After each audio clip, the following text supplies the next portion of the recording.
સાબરકાંઠા જિલ્લા પ્રાણી અત્યાચાર નિવારણ સોસાયટી હિંમતનગર કરુણા અભિયાન 2025 તથા વન વિભાગ, પશુપાલન વિભાગ તથા જિલ્લા પ્રશાસન સાબરકાંઠા દ્વારા ઘાયલ પક્ષી કલેક્શન તથા ચકલી માળા અને કુંડા વિતરણ કેમ્પનું તલોદ મુકામે આયોજન કરવામાં આવ્યું હતું. Story report by Dilip Parmar, Talod, Sabarkantha.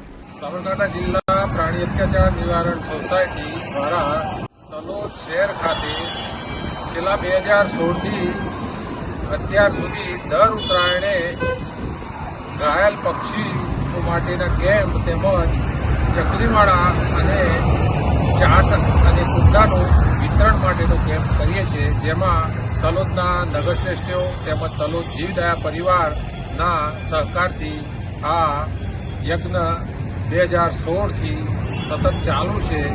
ચાલુ સાલે પણ સાબરકાંઠા જિલ્લા વન વિભાગ તેમજ જિલ્લા પ્રશાસન દ્વારા આ કેમ્પ ખુલ્લો મૂકવામાં આવે છે. આજરોજ જીવદયા પ્રેમી મૈયરથી એક કબૂતર પશુ દવાખાને સારવાર માટે લઈને આવ્યા હતા. ત્યારે એ કબૂતરની હાલત દોરી વાગ્યાથી ઘાયલ થયું હતું, જેથી એને સારવાર કરી અને ટ્રીટમેન્ટ કરી, જેથી અત્યારે સુરક્ષિત સ્વસ્થ છે, જેથી એમનો આભાર માનીએ છીએ. માં motor driving, safe and sure driving.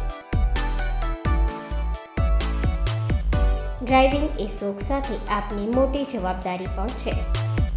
અમારા ઇન્સ્ટ્રક્ટર દ્વારા સચોટ અને સરળ માર્ગદર્શન. આપની રોજની તાલીમની માહિતી મેળવીને શું અધુરાશ છે એના ઉપર પૂરું ફોકસ કરાય છે.